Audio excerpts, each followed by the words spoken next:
Yes ലോഡിൻ്റെ ഈ പുതിയ episode ആരംഭിക്കുന്നത് ആശുപത്രിയിൽ നിന്നാണ്.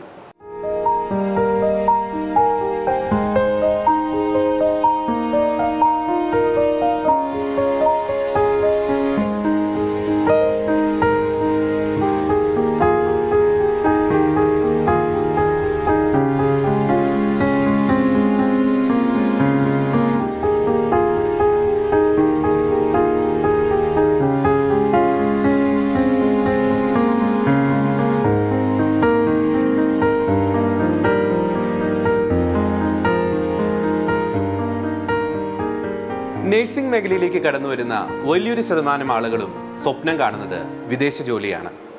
എന്നാൽ സ്വന്തം സഹോദരങ്ങൾ ഇംഗ്ലണ്ടിലും അമേരിക്കയിലും ജോലി ചെയ്യുമ്പോഴും നഴ്സിംഗ് പഠനം വിജയകരമായി പൂർത്തിയാക്കിയ കുറവിലങ്ങാട് സ്വദേശിയായ ജിതിൻ എന്ന ചെറുപ്പക്കാരൻ തന്നെക്കുറിച്ചുള്ള ദൈവഹിതം തിരിച്ചറിഞ്ഞപ്പോൾ ഒരു മിഷണറി വൈദികനാകാൻ തീരുമാനമെടുത്തു. എൻ്റെ പേര് ഫാദർ ജിതിൻ പറശ്ശേരിൽ CMI. ഞാൻ CMI സന്യാസ സഭാംഗമാണ്. ഗുജറാത്തിലെ ഭാവനഗർ സെയിൻറ്റ് ജാവറ പ്രൊവിൻസാണ് എൻ്റെ മാതൃപ്രവിശ്യ.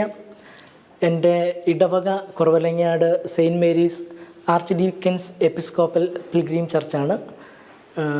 എൻ്റെ വീട് കുരിയ, കറക്റ്റ് സ്ഥലം കുരിയമാണ്. വീട്ടിൽ പപ്പ PJ മാത്യു 2 മാസം മുമ്പ് മരിച്ചുപോയി. മമ്മി മേരിക്കുട്ടി. പിന്നെ മൂത്ത ജ്യേഷ്ഠൻ ജിൻസ് മാത്യുവും കുടുംബവും ഇംഗ്ലണ്ടിലാണ്. നഴ്സിംഗ് മേഖലയിൽ ജോലി ചെയ്യുന്നു. പെങ്ങൾ ജിൻസി ജോസും കുടുംബവും നഴ്സിംഗ് മേഖലയിലാണ്, അമേരിക്കയിൽ ജോലി ചെയ്യുന്നു. ഏറ്റവും ഇളയ മകനാണ് ഞാൻ. അച്ഛൻ 10th കഴിഞ്ഞ ഉടനെ തന്നെ അച്ഛന് സെമിനാരിയിൽ ചേർന്നു. പക്ഷെ പിന്നീട് നഴ്സിംഗ് മേഖലയിലേക്ക് എത്തിച്ചേരാനിടയായ സാഹചര്യം എന്തായിരുന്നു? 10ാം ക്ലാസ് കഴിഞ്ഞ് വിൻസെൻഷൻ സഭയിലാണ് ഞാൻ ചേർന്നത്. പക്ഷേ പഠന മേഖലയിലുണ്ടായിരുന്ന എൻ്റെ കുറവ് മൂലം എനിക്ക് തിരിച്ചു പോരേണ്ടി വന്നു. പ്രത്യേകിച്ച് ഫിലോസഫി കാലഘട്ടത്തിൽ എനിക്ക് സത്യം പറഞ്ഞാൽ അന്ന് ഫിലോസഫി പഠിപ്പിച്ചത് ഒന്നും തന്നെ കാര്യമായി, എൻ്റെ കുറവ് കൊണ്ട് തന്നെയാണ്, എനിക്ക് കാര്യമായിട്ടൊന്നും തന്നെ മനസ്സിലായില്ല. അപ്പോൾ പഠന മേഖലയിലെ എൻ്റെ കുറവ് തിരിച്ചറിഞ്ഞ റക്ടറച്ചൻ വളരെ സ്നേഹത്തോടെ പറഞ്ഞു, ജിതിൻ, വിൻസെൻഷൻ സഭയിലേക്കല്ല ഈശോ ജിതിനെ വിളിച്ചിരിക്കുന്നത്. ജിതിന് ദൈവവിളിയില്ല എന്ന് ഞാൻ പറയില്ല, പക്ഷേ വിൻസെൻഷൻ സഭയിലേക്ക് അല്ല ദൈവം വിളിച്ചിരിക്കുന്നതെന്ന് ഞാൻ മനസ്സിലാക്കുന്നു എന്ന് പറഞ്ഞു.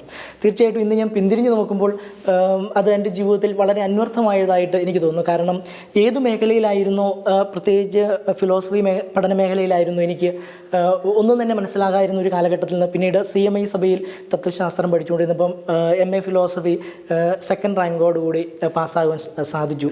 അപ്പോൾ ഞാൻ വിചാരിക്കുന്നത് ദൈവത്തിൻ്റെ ഒരു പദ്ധതിയായിട്ട് തന്നെ ഞാൻ അതിനെ കാണുകയാണ്. വിൻസെൻറ്റ് സഭയിൽ ഞാൻ 6 വർഷം ഉണ്ടായിരുന്നു. ഫിലോസഫി 2nd ഇയർ വരെ ഉണ്ടായിരുന്നു. സെമിനാരി ജീവിതം പാതി വഴിക്ക് ഉപേക്ഷിച്ച് പോരേണ്ടി വരുന്നവർക്ക് വളരെയധികം പ്രതിസന്ധികളെ നേരിടേണ്ട ഒരു സാഹചര്യമുണ്ട്. ആത്മീയ മാനസികവുമായിട്ടുള്ള സംഘർഷങ്ങൾ, ഒറ്റപ്പെടുത്തലുകൾ. അന്ന് വിൻസെൻഷൻ സഭയിൽ നിന്ന് അച്ഛൻ പോകുന്ന ആ നാളുകൾ, ഈ പ്രതിസന്ധികളെയൊക്കെ അച്ഛൻ എങ്ങനെയാണ് അതിജീവിച്ചത്?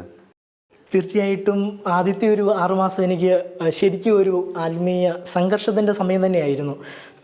പ്രത്യേകിച്ച് ഞാൻ സെമിനാരിയിൽ നിന്ന് തിരിച്ചു വന്നതിന് അടുത്ത ദിവസം തന്നെ വീണ്ടും ബാംഗ്ലൂർ ആണ് ഫിലോസഫി ഞാൻ പഠിച്ചിരുന്നത്, വിൻസെൻഷൻ ഡി പോൾ ഫിലോസഫി ഇൻസ്റ്റിറ്റ്യൂട്ടിൽ. ഞാൻ അവിടെ നിന്ന് തിരിച്ചു വന്ന് അടുത്ത ദിവസം തന്നെ വീണ്ടും ബാംഗ്ലൂരിലേക്ക് നഴ്സിംഗ് പഠിക്കാൻ വേണ്ടി പോയി. അപ്പോൾ ആദ്യത്തെ ഒരു 6 മാസം ശരിക്കും സത്യം പറഞ്ഞാൽ എനിക്ക് വേണ്ട വിധം പ്രാർത്ഥിക്കാനോ അല്ലെങ്കിൽ പള്ളിയിൽ പോകാനോ അങ്ങനെയൊന്നും എനിക്ക് ശരിക്കും തോന്നിയില്ല എന്നുള്ളതാണ് യാഥാർത്ഥ്യം. പോയാൽ തന്നെ മനസ്സിൽ വളരെ വിഷമം നിറഞ്ഞൊരു സമയമായിരുന്നു. അപ്പം അങ്ങനെ ഇരിക്കുമ്പോഴാണ് ഒരു 6 മാസം കഴിഞ്ഞപ്പോൾ എൻ്റെ ജൂനിയർ ബാച്ച് വന്നു. അതിൽ അരവിന്ദ് എന്ന് പറയുന്ന ഒരു വിദ്യാർത്ഥി എൻ്റെ റൂംമേറ്റ് ആയിട്ട് വന്നു. അരവിന്ദും അതുപോലെ തന്നെ ലിൻസ് ജെയിംസ് കുറവലങ്ങാടുകാരൻ തന്നെയാണ്. അപ്പോൾ ഇവരുടെ ആ പ്രാർത്ഥനാ ജീവിതവും അവരുടെ ആ നല്ല മാതൃകയും, പ്രത്യേകിച്ച് അരവിന്ദ് CST ധ്യാന കേന്ദ്രത്തിൽ പോവുകയും ഞങ്ങളെയൊക്കെ കൊണ്ടുപോവുകയും ജേക്കബ് പൊതുക്കുഴിയച്ചൻ്റെ ധ്യാനത്തിന് ഒക്കെ കൊണ്ടുപോവുകയും അത് ഞങ്ങൾക്ക് വളരെ നല്ലൊരു പ്രചോദനമാവുകയും പിന്നീട് അങ്ങനെ ഞാൻ എല്ലാ ഞായറാഴ്ചകളിലും ഈവൻ ഇടദിവസങ്ങളിൽ പോലും ഞാൻ പഠിച്ച കോളേജിനടുത്തുള്ള ചാപ്പലിൽ കുർബാനയ്ക്ക് പോയിട്ടുണ്ട്. അച്ഛൻ നേരത്തെ പരിചയപ്പെടുത്തിയതുപോലെ അച്ഛൻ്റെ ചേട്ടനും ചേച്ചിയും നഴ്സിംഗ് മേഖലയിൽ നിന്നുള്ളവരാണ്. അവർ വിദേശത്താണ് ജോലി ചെയ്യുന്നത്. എനിക്ക് തോന്നുന്നു അവരുടെ ഒരു സ്വാധീനം ഈ ഒരു നഴ്സിംഗ് മേഖല തിരഞ്ഞെടുക്കാൻ ഒരു ഘടകമായിരുന്നില്ലേ? തീർച്ചയായിട്ടും ചേട്ടനും പെങ്ങളും നഴ്സിംഗ് ഫീൽഡിലായതുകൊണ്ട് തന്നെയാണ് തീർച്ചയായിട്ടും ഈ നഴ്സിംഗ് മേഖലയിൽ നഴ്സിംഗ് പഠിക്കുവാനും കുറച്ച് നാൾ ജോലി ചെയ്യാനും ഒക്കെ സാധിച്ചത്. പ്രത്യേകിച്ച് ഞാൻ സെമിനാരിയിൽ നിന്ന് പോരുന്ന ആ സമയത്ത് ചേട്ടൻ ജിൻസ് മാത്യുവും ചേച്ചി നോൾ ചേച്ചിയും ഇംഗ്ലണ്ടിൽ നഴ്സിംഗ് ജോലി ചെയ്യുന്നു. അപ്പം ഞാൻ സെമിനാരിൽ നിന്ന് വന്നതിൻ്റെ അന്ന് തന്നെ വരുമ്പോൾ തന്നെ അവർ പറഞ്ഞു, നീ വേറെ ഒന്നും നോക്കണ്ട, നഴ്സിംഗ് ഫീൽഡ് മാത്രം തിരഞ്ഞെടുത്താൽ മതി. കാരണം അതാകുമ്പം ജോലി സാധ്യത വളരെ കൂടുതലുണ്ട്, ജോലി പെട്ടെന്ന് കിട്ടാനും സാധ്യതയുണ്ട്. അപ്പം നഴ്സിംഗ് പഠിക്കുക, ഒരു വർഷം 2 വർഷം ജോലി ചെയ്യുക, അതിനുശേഷം ഞങ്ങൾ കൊണ്ടുപോക്കാളം എന്നുള്ള കാര്യം ചേട്ടനും ചേട്ടത്തി നോളി ചേച്ചിയും വാക്ക് തന്നു. അതുപോലെ തന്നെ പെങ്ങള് ജിൻസി മാത്യുവും ജിൻസി ജോസും അളിയൻ ജോസിയേട്ടനും അവരും വിദേശത്ത്, ജിൻസി ജോസും കുടുംബവും ഇപ്പോൾ അമേരിക്കയിലാണ്. അപ്പം പെങ്ങളും എന്നോട് പറഞ്ഞു, എടാ നീ ഇനി വേറെ ഒന്നും നോക്കണ്ട, നഴ്സിംഗ് മാത്രം നോക്കിയാൽ മതി. അത് നഴ്സിംഗ് ആകുമ്പോൾ പിന്നെ നമുക്ക് പെട്ടെന്ന് ജോലി കിട്ടാൻ എളുപ്പമുണ്ട്, തന്നെയല്ല ലൈഫ് കൂടുതൽ സെക്യൂർ ആകും. അപ്പം നഴ്സിംഗ് ഫീൽഡ് തന്നെ തിരഞ്ഞെടുത്താൽ മതി എന്ന് പെങ്ങളും പറഞ്ഞു, ചേട്ടനും പറഞ്ഞു. അച്ഛാ, സെമിനാരിയുടെ ഒരു അനുസരണത്തിൻ്റെ ഒരു അന്തരീക്ഷത്തിൽ നിന്ന് അച്ഛൻ ബാംഗ്ലൂർ എത്തുന്നു. ഒരു കളർഫുള്ളായിട്ടൊരു ക്യാമ്പസ് ലൈഫ്, വളരെയധികം ഫ്രീഡം, പുതിയ ഫ്രണ്ട്ഷിപ്പുകൾ. പക്ഷേ അതിൻ്റെ എല്ലാം മധ്യത്തിൽ എങ്ങനെയായിരുന്നു അച്ഛന് പ്രാർത്ഥനാ ജീവിതത്തിൽ നിലനിൽക്കാൻ സാധിച്ചത്? എങ്ങനെയായിരുന്നു? സത്യം പറഞ്ഞാൽ ആദ്യത്തെ 6 മാസം, അതായത് സെമിനാരിയിൽ നിന്ന് പോന്ന് ആദ്യത്തെ 6 മാസം ഞാൻ ശരിക്കും കോളേജ് ജീവിതം ശരിക്കും എൻജോയ് ചെയ്തു. 6 മാസമല്ല, 1 വർഷത്തോളം ശരിക്കും, ആദ്യത്തെ 1 വർഷം ശരിക്കും എൻജോയ് ചെയ്തു. കാരണം ആദ്യമായിട്ടാണ് സ്വാതന്ത്ര്യത്തിൻ്റെ എന്ന് പറഞ്ഞാൽ നമ്മൾ ബാംഗ്ലൂരിൻ്റെ ആ സ്വാതന്ത്ര്യത്തിലേക്ക് കടന്നു വന്നു, കോളേജ് ലൈഫിൻ്റെ. അപ്പം തീർച്ചയായിട്ടും ശരിക്കും ആദ്യത്തെ 1 വർഷം ശരിക്കും എൻജോയ് ചെയ്ത്, അതാണ് ലോകമെന്നുള്ള ഒരു ചിന്തയിൽ ഞാനങ്ങനെ ജീവിച്ചു എന്നുള്ളതാണ് വാസ്തവം. പ്രത്യേകിച്ച് ചേട്ടനും പെങ്ങളും എല്ലാം ചോദിക്കുമ്പോൾ തന്നെ പൈസ തരുമായിരുന്നു. അതുപോലെ പപ്പ PJ മാത്യു റിട്ടയർഡ് അധ്യാപകനായിരുന്നു. അപ്പോൾ പണത്തിൻ്റെ കാര്യത്തിൽ സാമ്പത്തികമായ കാര്യത്തിൽ കുറവില്ലായിരുന്നു. അപ്പോൾ അതുകൊണ്ട് ആ ഒരു മേഖലയിൽ അങ്ങനെ ഒരു സ്രോതസ്സുള്ളത് കൊണ്ട് കോളേജ് ജീവിതം ശരിക്കും അടിച്ചു പൊളിച്ചു. പക്ഷേ അങ്ങനെ അങ്ങ് പോകുമ്പോഴാണ് എൻ്റെ റൂമിലേക്ക് അടുത്ത വർഷമായപ്പോൾ അരവിന്ദ് എന്ന് പറയുന്ന തമിഴ്നാട്ടിൽ ജനിച്ചു വളർന്ന ഒരു മലയാളി വിദ്യാർത്ഥിയാണ്. അദ്ദേഹം എൻ്റെ റൂമിലേക്ക്, ഞാനും ലിൻസ് ജെയിംസുമായിരുന്നു റൂംമേറ്റ്. അപ്പോൾ ഞങ്ങളുടെ റൂമിലേക്ക് 3ാമത് ഒരാളായിട്ട് ജൂനിയേഴ്സിൻ്റെ റൂമെന്ന് പണിതുകൊണ്ടിരിക്കുന്നതേ ഉള്ളൂ. അപ്പം ചെയർമാൻ നിർബന്ധിച്ച് അദ്ദേഹത്തെ ഞങ്ങളുടെ മുറിയിലോട്ട് വിട്ടു. ഞങ്ങൾക്ക് സത്യം പറഞ്ഞാൽ ഒട്ടും ഇഷ്ടമില്ലായിരുന്നു അദ്ദേഹം, കാരണം 3ാമത് ഒരാളോട് വരുന്നത് തീർച്ചയായിട്ടും ഞങ്ങൾക്കൊരു ശല്യമാണ്. അപ്പോൾ ഞങ്ങൾ കുഴപ്പമില്ല, ഒരു 2 മാസം കഴിയുമ്പം ജൂനിയേഴ്സിൻ്റെ മുറിയൊക്കെ ആയിക്കഴിയുമ്പോൾ അദ്ദേഹം മാറിക്കോളും എന്നുള്ള ചിന്തയിൽ ഞങ്ങളങ്ങോട്ട് അഡ്ജസ്റ്റ് ചെയ്തു. പക്ഷേ അദ്ദേഹം വന്ന് കഴിഞ്ഞപ്പം അദ്ദേഹം എല്ലാ ദിവസവും രാവിലെ 5 മണിക്ക് എഴുന്നേറ്റ് ബൈബിൾ വായിക്കും. ആദ്യത്തെ 1 മണിക്കൂർ ബൈബിൾ വായന, പിന്നെ ഒരു അരമണിക്കൂർ കൊന്ത ചെല്ലും. അതുപോലെ തന്നെ വൈകുന്നേരവും എല്ലാ ദിവസവും കൊന്ത ചെല്ലും. പിന്നെ ഇടയ്ക്കെല്ലാം ഇരുന്ന് പ്രാർത്ഥിക്കുന്നതാണ്. അപ്പം ഞാനും റൂംമേറ്റ് ലിൻസ് ജെയിംസും വിചാരിച്ചു, ഓക്കെ ജൂനിയറായിട്ട് വന്നതാണല്ലോ, ഞങ്ങൾ സീനിയേഴ്സ് ആയതുകൊണ്ട് ഞങ്ങൾ ഇനി വല്ലോ റാഗിങ്ങോ അങ്ങനെ ഇല്ലായിരുന്നു കേട്ടോ. ഞങ്ങളുടെ കോളേജിൽ അങ്ങനത്തെ പ്രശ്നങ്ങളൊന്നുമില്ല. അങ്ങനെ വല്ലതും പേടിച്ചിട്ട് വല്ലതും ആണോ ഇങ്ങനെ ശരിക്കും സത്യം പറഞ്ഞൊരു ഒരു തട്ടിപ്പ് പോലെയൊക്കെയാണ് ആദ്യം ഞങ്ങൾക്ക് തോന്നിയത്. പക്ഷെ പിന്നീട് ഇത് അദ്ദേഹം ഞങ്ങളുടെ റൂമിൽ നിന്ന് പോയി. പിന്നീട് ഒരു 3-4 മാസം കഴിഞ്ഞപ്പോൾ ഞങ്ങളുടെ റൂമിൽ നിന്ന് അദ്ദേഹം പോയി. അദ്ദേഹത്തിന് ജൂനിയേഴ്സിൻ്റെ സെക്ഷനിലോട്ട് മാറി. അപ്പോൾ അദ്ദേഹത്തിന് ആ റൂമിൽ ജൂനിയേഴ്സ് മാത്രമേ ഉള്ളൂ. പിന്നീട് ഒരു 1-2 ആഴ്ച കഴിയുമ്പോഴാണ് ഞങ്ങൾ അറിയുന്നത് അദ്ദേഹത്തിൻ്റെ റൂമിൽ എല്ലാ ദിവസവും വൈകുന്നേരം പ്രാർത്ഥനയുണ്ട് എന്ന് മാത്രമല്ല, നേരത്തെ അദ്ദേഹം ഞങ്ങളുടെ റൂമിലായതുകൊണ്ട് ഞങ്ങളുടെ റൂമിലേക്ക് പുറത്തുനിന്ന് ആരെയും, ഞങ്ങൾ സീനിയേഴ്സ് ആയതുകൊണ്ട് അദ്ദേഹത്തിന് ആരെയും വിളിച്ചുകൊണ്ട് വരാൻ പറ്റുമല്ലോ. അപ്പം ഞങ്ങളും അദ്ദേഹം ഒരു ഇത് ഞങ്ങളെ ജസ്റ്റ് കാണിക്കാൻ വേണ്ടിയുള്ള രീതിയിലാണ് ഞങ്ങളും ചിന്തിച്ചുകൊണ്ടിരിക്കുന്നത്. അപ്പം ഞങ്ങൾ 1-2 ആഴ്ച കഴിഞ്ഞപ്പോൾ ഞങ്ങൾ അറിഞ്ഞു അദ്ദേഹത്തിൻ്റെ മുറിയിൽ എല്ലാ ദിവസവും വൈകുന്നേരം 7 മണിക്ക് കൊന്തയുണ്ട്. അത് കഴിഞ്ഞ് ചെറിയൊരു കരിസ്മാറ്റിക് രീതിയിലുള്ള പ്രാർത്ഥനയുണ്ട്. അപ്പം കോളേജിലുള്ള, സത്യം പറയാൻ ബാംഗ്ലൂരിലെ കോളേജ് ഹോസ്റ്റൽ ലൈഫ് എന്ന് പറയുമ്പം തീർച്ചയായിട്ടും ഒരു അടിച്ചുപൊള്ളിയുടെ ലോകമാണ്. ഇങ്ങനെയുള്ളൊരു അടിച്ചുപൊള്ളിയുടെ ലോകത്ത് എല്ലാ ദിവസവും വൈകുന്നേരം ആരും പറയാതെ, ഇപ്പോൾ അദ്ദേഹത്തിന് ആരെയും കാണിക്കേണ്ട കാര്യം പോലുമില്ല, കാരണം അദ്ദേഹം സെക്കൻഡ് ഇയർ ആയി. അപ്പം സ്വന്തമായിട്ട് സീനിയറായി. അപ്പോൾ അദ്ദേഹത്തിൻ്റെ മുറിയിലേക്ക് എല്ലാവരെയും വിദ്യാർത്ഥികളെ വിളിച്ചുകൊണ്ട് വരുന്നു, പ്രാർത്ഥനയാകുന്നു. പിന്നീട് അദ്ദേഹമാണ്, അരവിന്ദാണ് ലീഡ് ചെയ്യുന്നത്.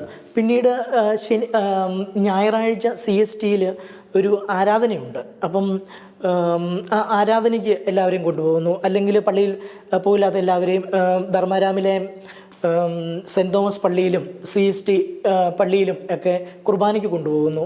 അല്ലെങ്കിൽ ധർമാരാം ചാപ്പലിൽ ബാംഗ്ലൂരിലുള്ള ഞങ്ങളുടെ തന്നെ സഭയുടെ തന്നെ ധർമാരാം സെമിനാരിയിൽ കുർബാനയ്ക്ക് കൊണ്ടുപോകുന്നു. അതൊക്കെ തൊട്ടടുത്തല്ല, ഞങ്ങൾക്ക് അവിടുന്ന് ഒരു 50 കിലോമീറ്റർ അകലെയാണ്. ഇത്രയും ദൂരെയുള്ളൊരു പള്ളിയിലേക്ക് ഇദ്ദേഹം കൊണ്ടുപോകാനും ഈ അരവിന്ദൻ്റെ കൂടെ പോകുവാനും വിദ്യാർത്ഥികളുണ്ടായിരുന്നുള്ളത് അദ്ദേഹത്തിൻ്റെ ആ പ്രാർത്ഥനാ ജീവിതം ശരിക്കും എല്ലാവരെയും ഇൻസ്പയർ ചെയ്തു, വളരെ സ്വാധീനിച്ചു. അങ്ങനെ ഇരിക്കുമ്പോൾ ഒരു ദിവസം അദ്ദേഹം അരവിന്ദ് ഞങ്ങളിങ്ങനെ കൊന്തയ്ക്ക് പോയി തുടങ്ങി. കൊന്ത ഞങ്ങൾ പിന്നെ മുടക്കാതെയായി, എല്ലാ ദിവസവും കൊന്തയ്ക്ക് പോകാൻ തുടങ്ങി. അപ്പോൾ ആ സമയത്ത് പരീക്ഷ വന്നു, എക്സാം വന്നു. അപ്പം ഞങ്ങൾ ഒരു ദിവസം അരവിന്ദ് പറഞ്ഞു, എക്സാം അല്ലേ വരുന്നത്, നമുക്കൊരു ദിവസം പരീക്ഷ എഴുതുന്ന എല്ലാ വിദ്യാർത്ഥികൾക്കും വേണ്ടിയുള്ള ഒരു വൺ ഡേ ധ്യാനമുണ്ട് CSTയിൽ, അന്ന് നമുക്ക് അവിടെ പോകാമെന്ന് പറഞ്ഞു. അപ്പം ഞങ്ങൾ അദ്ദേഹത്തിൻ്റെ കൂടെ പോയി. അത് ഞങ്ങൾക്ക് വളരെ നല്ലൊരു അനുഭവമായിരുന്നു.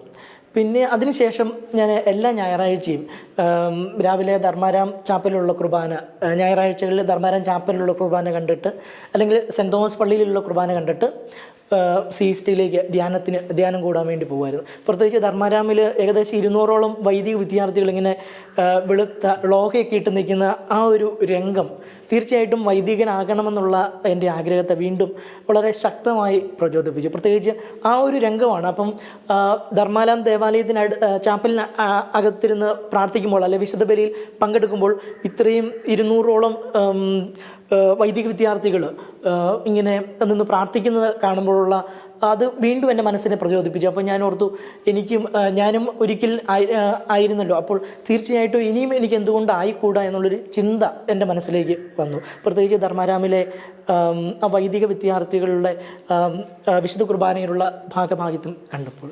അച്ഛൻ പറഞ്ഞതുപോലെ നേഴ്സിംഗ് ആ പ്രൊഫഷന് വളരെയധികം സാധ്യതകളുള്ള ഒരു കാലഘട്ടത്തിലാണ് അച്ഛൻ നേഴ്സിംഗ് പഠിക്കുന്നത്.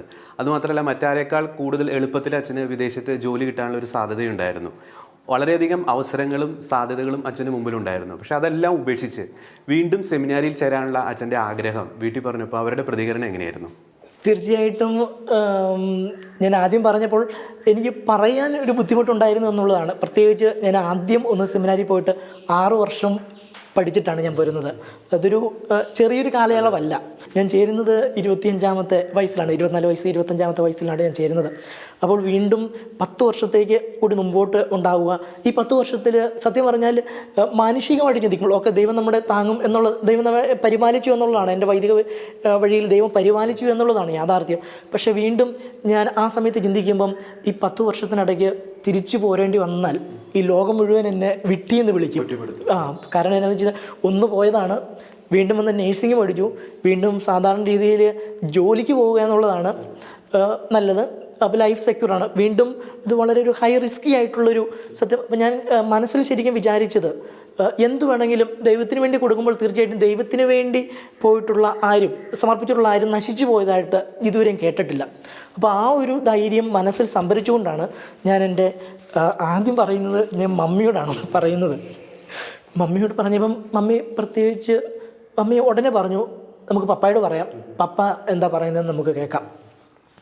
അപ്പം ഞാൻ പപ്പായോട് പറഞ്ഞു.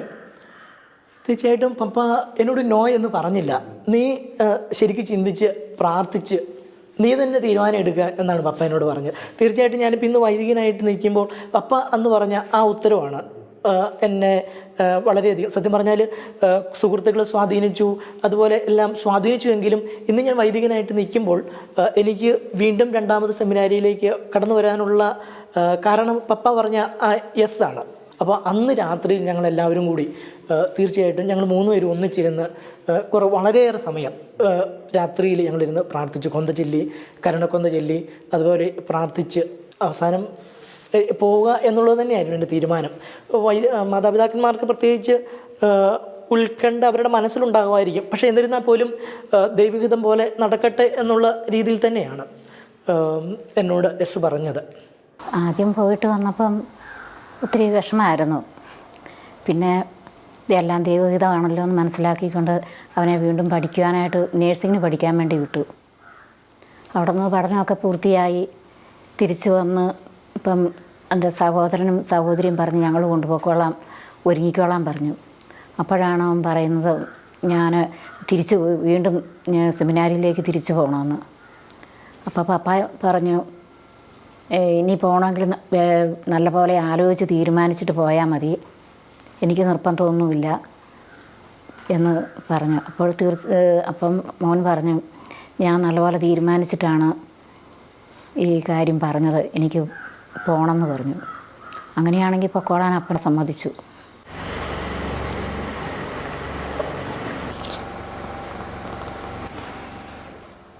അപ്പോൾ തീരുമാനത്തിന് മാറ്റമൊന്നുമില്ലല്ലേ? നീ ഇത്ര സീരിയസ് ആണെന്ന് ഞാൻ ആദ്യം വിചാരിച്ചില്ല കേട്ടോ. പിന്നെ ഇത് നടക്കുന്ന കാര്യമല്ലടോ. ഇവൻ്റെ ചേട്ടനാണെങ്കിൽ ഇംഗ്ലണ്ടിൽ കിടക്കുന്നു, ചേച്ചി അമേരിക്കയിൽ കിടക്കുന്നു. ഇവൻ നേഴ്സിംഗ് എഴുതി നോക്കി വയ്ക്കുകയും ചെയ്യും, അവരവനെ കൊണ്ടുപോവുകയും ചെയ്യും അങ്ങോട്ട്. ഇല്ലടാ, ഏതായാലും ഞാൻ തീരുമാനിച്ചു കഴിഞ്ഞു. കുറച്ച് നാളുകളായിട്ട് ഞാൻ ഇതിനെപ്പറ്റി ചിന്തിച്ചുകൊണ്ടിരിക്കുമായിരുന്നു. ഞാൻ വീട്ടിൽ പപ്പായോടും മമ്മിയോടും ഞാൻ പറഞ്ഞു, ഏതായാലും IELTSനും ഞാൻ ഇനി പോകുന്നില്ല. എൻ്റെ പൊന്നു ചിതന, ഇതൊക്കെ നിൻ്റെ വെറും ആവേശം മാത്രമാണ്. നീ ഇനി സെമിനാരിൽ ചേരുക, 8-10 വർഷം പഠിക്കുക, അച്ഛനാവുക, ഇത് നടക്കുന്ന കാര്യമല്ല. നീ ഒന്ന് ചുമ്മാ ഇരിക്കും മച്ചാനെ, അവനെ അവൻ്റെ ഇഷ്ടത്തിന് വിട്. എൻ്റെ പൊന്നു ചിതനെ, നീ ഇനി സെമിനാരിൽ ചേർന്ന് പഠിച്ച് ജയിച്ച് അച്ഛനായി വന്ന എൻ്റെ സ്വന്തം കാശുകൊണ്ട് ഞാൻ നിനക്ക് പുതിയൊരു ഹോണ്ട ബൈക്ക് വാങ്ങിച്ചു തരും. ഇത് സത്യം കേട്ടോടാ. ഒന്നും മിണ്ടാതെ പോടേ. അച്ഛൻ പെട്ടെന്ന് മനസ്സിലേക്ക് വന്ന അച്ഛൻ്റെ ഒരു ഫ്രണ്ട്സിനെ കുറിച്ചാണ്.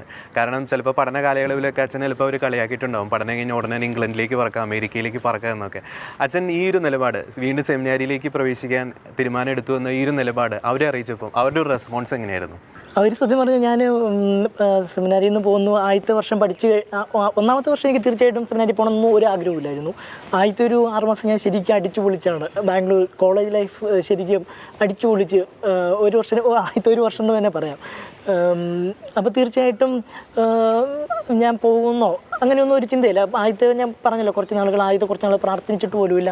ആദ്യത്തെ 1-2 മാസങ്ങൾ പള്ളിയിൽ പോലും പോയിട്ടില്ല. അപ്പം സ്വാഭാവികമായിട്ടും ആരും അങ്ങനെ ചിന്തിക്കുക. അപ്പം ഞാനൊരു ദിവസം എൻ്റെ റൂംമേറ്റായ ലിൻസിനോട് പറഞ്ഞു.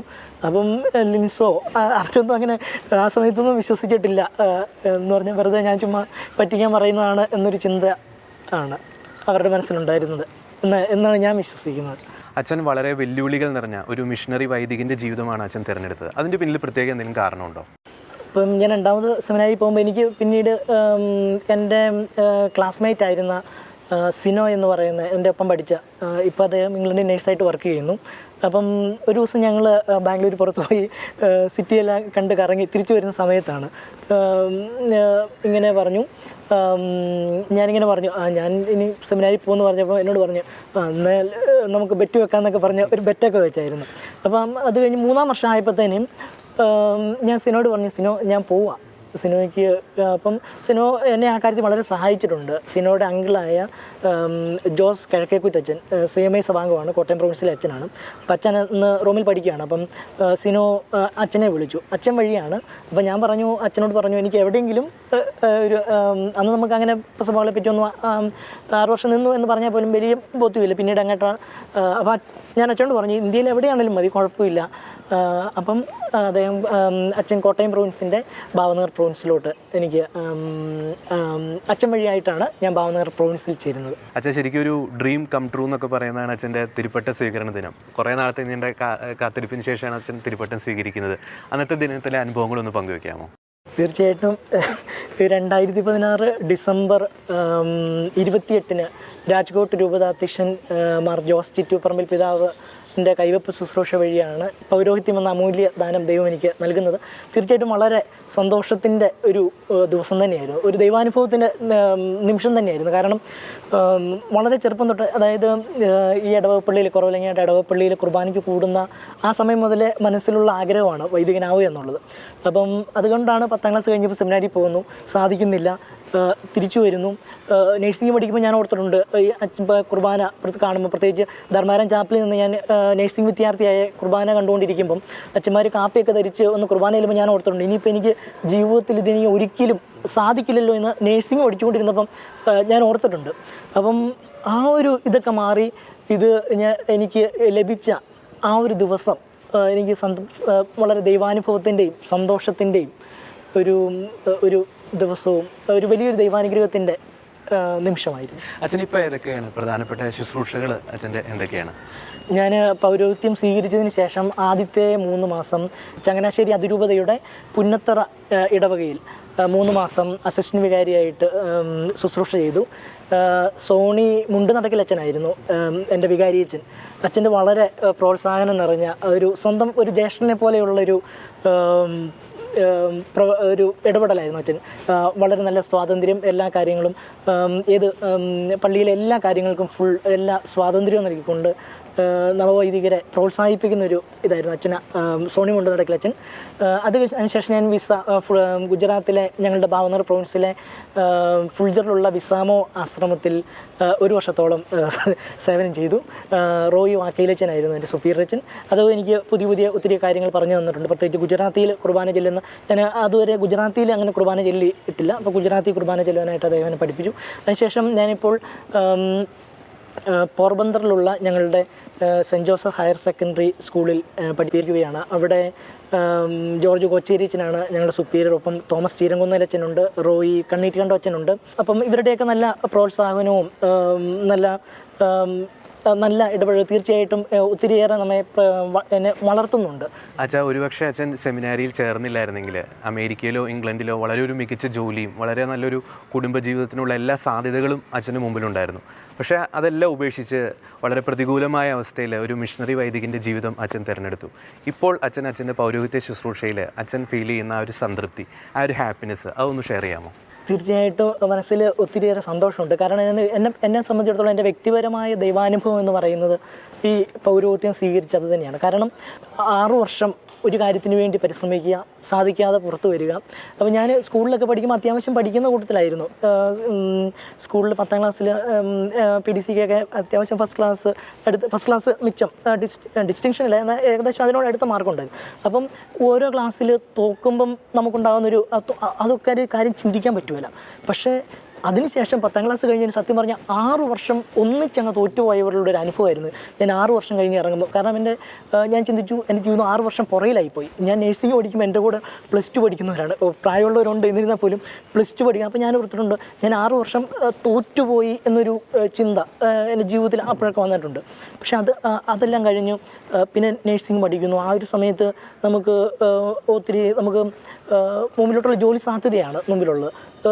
ആരും അങ്ങനെ എന്നെ സംബന്ധിച്ചിടത്തോളം ഒത്തിരി ആ സമയത്ത് ടെൻഷൻ ഉണ്ടായിരുന്നു. കാരണം തിരിച്ചു വരാൻ പറ്റുമോ? അങ്ങനെ ഇതെല്ലാം കഴിഞ്ഞ് ദൈവം എന്നെ കൈപിടിച്ച് നടത്തി. എൻ്റെ ആഗ്രഹം, എൻ്റെ ചെറുപ്പത്തിലെ സ്വപ്നം വൈദികനാവുക എന്നുള്ള സ്വപ്നം എനിക്ക് കിട്ടി. അതാണ് എൻ്റെ ഏറ്റവും വലിയ ദൈവാനുഭവം, എൻ്റെ വ്യക്തിപരമായ ദൈവാനുഭവം. അപ്പം എല്ലാ ദിവസവും ഞാൻ വ്യക്തിപരമായ പ്രാർത്ഥനകൾക്കൊപ്പം പോലെ തന്നെ എന്നെ ശക്തിപ്പെടുത്തുന്ന ആ പൗരോഹിത്യം സ്വീകരിച്ച ആ ദിവസം, അത് ശരിക്കും ഒരു ദൈവാനുഭവത്തിന്, അത് എപ്പോഴും എനിക്കെന്ത് ദുഃഖം വന്നാലും എനിക്കെന്ത് സങ്കടങ്ങൾ വന്നാലും അതെന്നെ ശക്തിപ്പെടുത്തുന്ന ഒരു അനുഭവം തന്നെയാണ്. അച്ഛാ, ലോകത്തിലെ എത്ര വലിയ സമ്പന്ന രാജ്യത്തെ എത്ര വലിയ ജോലിയേക്കാളും ശ്രേഷ്ഠമാണ് കർത്താവിൻ്റെ മുന്തിരിത്തോപ്പിലെ പൗരോഹിത്യ ശുശ്രൂഷ എന്ന് അച്ഛൻ്റെ ജീവിതത്തിലൂടെ അച്ഛൻ പഠിപ്പിച്ചു തരികയായിരുന്നു. ഇനിയും അനേകരുടെ മുറിവുണക്കുന്ന, സഭയ്ക്ക് വേണ്ടി ആത്മാക്കളെ കൊയ്തെടുക്കുന്ന അഭിഷിക്ത പൗരോഹിത്യ ജീവിതമായിട്ട് അച്ഛൻ്റെ ജീവിതം കൂടുതൽ പ്രശോഭിക്കട്ടെ എന്ന് പ്രാർത്ഥിക്കുകയാണ്, ആശംസിക്കുകയാണ്. താങ്ക് യു അച്ഛാ. Thank you.